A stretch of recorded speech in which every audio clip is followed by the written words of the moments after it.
ഇതാണ് ഒരു electric iron ബോക്സിൻ്റെ ഉൾവശം ഇതാണ് കേട്ടോ. ഇലക്ട്രിക് അയൺ ബോക്സിൻ്റെ ഉൾവശം ഇതാണ്. ഇതിൽ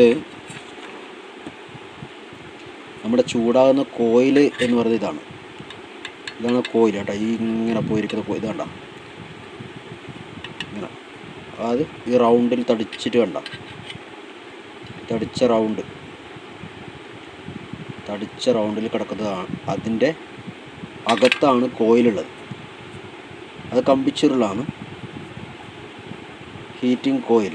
ആ ചൂടാകുന്ന കോയിൽ ഈ ഉയർന്നു കിടക്കുന്ന ഉരുണ്ട ഇതിൻ്റെ ഉള്ളിലാണ് ഉള്ളത്. ഇതിൻ്റെ മെറ്റൽ ബോഡിയാണ് ഗ്രൗണ്ട് എന്ന് പറയും, മെറ്റൽ ബോഡി.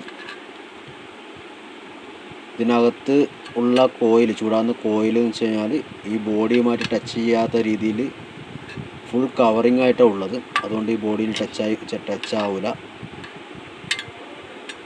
ഇതാണ് ഇതിൻ്റെ സ്വിച്ച്. നമ്മൾ ചൂട് കൂട്ടുകയും കുറക്കുകയും ചെയ്യുമ്പോൾ ഈ തിരിക്കുന്ന സമയത്ത്, മേലെ തിരിക്കുന്ന സമയത്ത് ചൂട് കൂടുകയും കുറയും ചെയ്യാൻ ഉപയോഗിക്കുന്ന സ്വിച്ചാണിത്. അത് കറണ്ട് സപ്ലൈ കോയിലിലേക്ക് കൂട്ടും കുറക്കുകയും ചെയ്യുന്നത്, വോൾട്ടേജ് സപ്ലൈ കൂട്ടും കുറക്കുകയും ചെയ്യുന്ന സ്വിച്ചായത്. ലിമിറ്റർ സ്വിച്ച് എന്ന് പറയും. ഇതിൻ്റെ വർക്കിംഗ് എന്ന് വെച്ച് കഴിഞ്ഞാൽ നമ്മളിവിടെ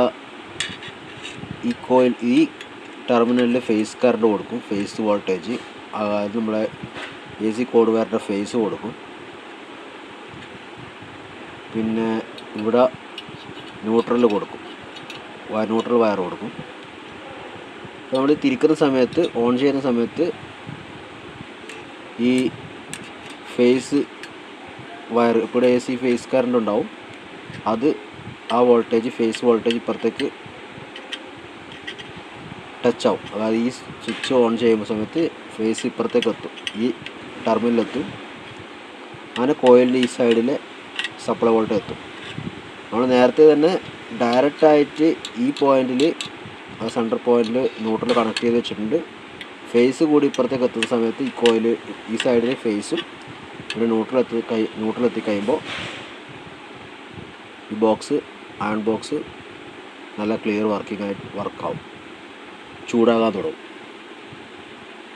അപ്പോൾ നമ്മൾ ശ്രദ്ധിക്കേണ്ട കാര്യം എന്ന് വെച്ച് കഴിഞ്ഞാൽ, ചില അയൺ ബോക്സിനകത്ത് ഈ ഫേസും ന്യൂട്രലൊക്കെ രേഖപ്പെടുത്തിയിരിക്കുന്നതൊക്കെ വ്യത്യാസം ഉണ്ടാവും. നമ്മൾ കൊടുത്തു കഴിഞ്ഞാൽ ചിലപ്പോൾ സ്വിച്ചിൽ തന്നെ ആയിരിക്കും ഫേസും ന്യൂട്രലും കണക്ഷൻ ഉണ്ടാവുക, രേഖപ്പെടുത്തിയിട്ടുണ്ടാവുക. അപ്പോൾ ഫേസ് ന്യൂട്രൽ ടച്ച് ആയാൽ എന്ത് സംഭവിക്കും? ഇവിടെ ഫേസ് കൊടുത്ത് വിചാരിച്ചോ, ഇവിടെ ന്യൂട്രൽ കൊടുത്ത് വിചാരിച്ചോ, ഈ സ്വിച്ച് തിരിച്ച് കഴിഞ്ഞാൽ ഫേസും ന്യൂട്രലും തമ്മിൽ ജോയിൻ്റ് ആവും. അപ്പോൾ നമ്മുടെ ബ്രേക്കർ അടിച്ചു പോകും. അപ്പോൾ അത് ഒഴിവാക്കാൻ വേണ്ടിയിട്ട് വയർ അയക്കുമ്പോൾ ഇപ്പോൾ ശ്രദ്ധിക്കണം, ഏതാണ് സ്വിച്ചിൻ്റെ കണക്ഷൻ. അപ്പോൾ ശ്രദ്ധിച്ചിട്ട് വേണം വയർ കണക്ഷൻ കൊടുക്കാൻ വേണ്ടിയിട്ട്. ഓക്കെ. പിന്നെ അയൺ ബോക്സ് 1200 വാട്ട്സിൻ്റെ അയൺ ബോക്സ് ആണ്. കണ്ട, 1000 മുതൽ 1200 വാട്ട്സ് വരെയാണ് ഇതിൽ കറണ്ട് ഉണ്ടാവുക. പിന്നെ ചൂടാകുന്നതും നല്ല ചൂടാവും. 220 വോൾട്ട് മുതൽ 240 വരെ വോൾട്ട് AC കറണ്ടിലാണ് ഇത് വർക്കാവൽ. അതുകൊണ്ട് തന്നെ ഷോക്ക് അടിച്ച് കഴിഞ്ഞാൽ നല്ല ഷോക്കായിരിക്കും. നമ്മളെ കയ്യിൽ നിന്ന് സാധനം തെറിച്ച് പോകുന്നില്ല. ചില സമയം നമ്മളവിടെ തന്നെ ഷോക്ക് അടിച്ച് തെറിക്കാൻ ചാൻസ് ഉണ്ട്.